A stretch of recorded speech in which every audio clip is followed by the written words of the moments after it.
ಉದ್ಘಾಟನೆಗೆ ಬಾನು ಮುಷ್ತಕ್ ಅವರಿಗೆ ಆಹ್ವಾನ ವಿಚಾರಕ್ಕೆ ಸಂಬಂಧಪಟ್ಟಂತೆ ಸರ್ಕಾರದ ನಡೆ ಖಂಡಿಸಿ ಹೈಕೋರ್ಟ್ಗೆ ಪ್ರತಾಪ್ ಸಿಂಹ ಅರ್ಜಿ ಸಲ್ಲಿಸಿದ್ದಾರೆ. ವಕೀಲರ ಮೂಲಕ ಅರ್ಜಿ ಸಲ್ಲಿಕೆಯನ್ನ ಮಾಡಿದ್ದಾರೆ. ಮಾಜಿ ಸಂಸದರು ಸರ್ಕಾರದ ಆಹ್ವಾನಕ್ಕೆ ತಡೆ ನೀಡುವಂತೆ ಕೋರಿ ಅರ್ಜಿಯನ್ನ ಸಲ್ಲಿಕೆ ಮಾಡಿದ್ದಾರೆ.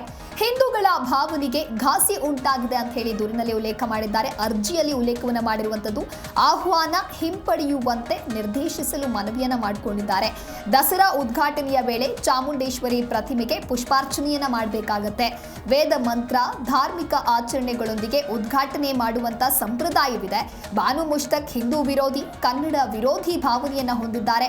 ರಾಜ್ಯ ಸರ್ಕಾರ ಏಕಪಕ್ಷೀಯವಾಗಿ ಬಾನು ಮುಷ್ತಕ್ ಅವರ ಆಯ್ಕೆ ಮಾಡಿದೆ. ಮೈಸೂರಿನ ರಾಜ ಮನೆತನದವರು ಸರ್ಕಾರದ ನಡೆಯನ್ನ ವಿರೋಧಿಸಿದ್ದಾರೆ. ಸರ್ಕಾರದ ನಿರ್ಧಾರದಿಂದ ಹಿಂದೂಗಳ ಭಾವನೆಗೆ ಘಾಸಿ ಉಂಟಾಗಿದೆ. ಬಾನು ಮುಷ್ತಕ್ರಿಗೆ ನೀಡಿದ ಆಹ್ವಾನ ಹಿಂಪಡೆಯುವಂತೆ ನಿರ್ದೇಶಿಸಲು ಮನವಿಯನ್ನ ಮಾಡಿಕೊಂಡಿದ್ದಾರೆ.